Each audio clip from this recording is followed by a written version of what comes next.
ડીસા નગરપાલિકા પ્રમુખ તરીકે સંગીતાબેન દવે રાજીનામું આપ્યા બાદ નવા પ્રમુખે ચાર્જ સંભાળી પ્રથમ સામાન્ય સભા બોલાવતા વિકાસની કામોની ચર્ચા સાથે શાંતિપૂર્ણ રીતે સભા સંપૂર્ણ થઈ હતી। ડીસા નગરપાલિકામાં ભાજપની આંતરિક જૂથબંધી વચ્ચે પૂર્વ પ્રમુખ સંગીતાબેન દવે રાજીનામું આપ્યા બાદ ઇન્ચાર્જ પ્રમુખ તરીકે પાલિકાના તત્કાલીન ઉપપ્રમુખ શૈલેષભાઈ રાયગુરની વરણી થયા બાદ તેઓએ આજે પ્રથમ સામાન્ય સભા બોલાવી હતી। સામાન્ય સભામાં અગાઉ ભાજપ પાર્ટીના આદેશથી તેઓએ પ્રી બોર્ડ પણ બોલાવી સભ્યોની સંમતિ લીધી હતી।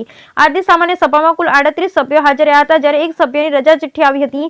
સભામાં ગત બોર્ડ મંજૂર થયેલા કામોને બહાલી આપ્યા બાદ વિકાસના કામોની ચર્ચા કરી થોડીક જ મિનિટોમાં સભા આટોપી લેવામાં આવી હતી।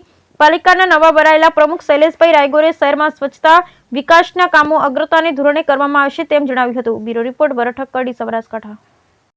ઓકે આજે તો ડીસા નગરપાલિકાના હોલમાં જનરલ સભા મળી, તેમાં ડીસા શહેર માટે દરેક ક્ષેત્રે સારો વિકાસ થાય, સદસ્યોને સાથે લઈ અને ડીસા શહેરને રળિયામણું બનાવવા માટેનું દરેક મુદ્દાઓ ધ્યાનમાં રાખી દરેક સદસ્ય સાથ સહકાર આપી આ બોર્ડને ડીસાના વિકાસને ધ્યાનમાં રાખી અને બોર્ડ પૂરું કરવામાં આવેલું છે।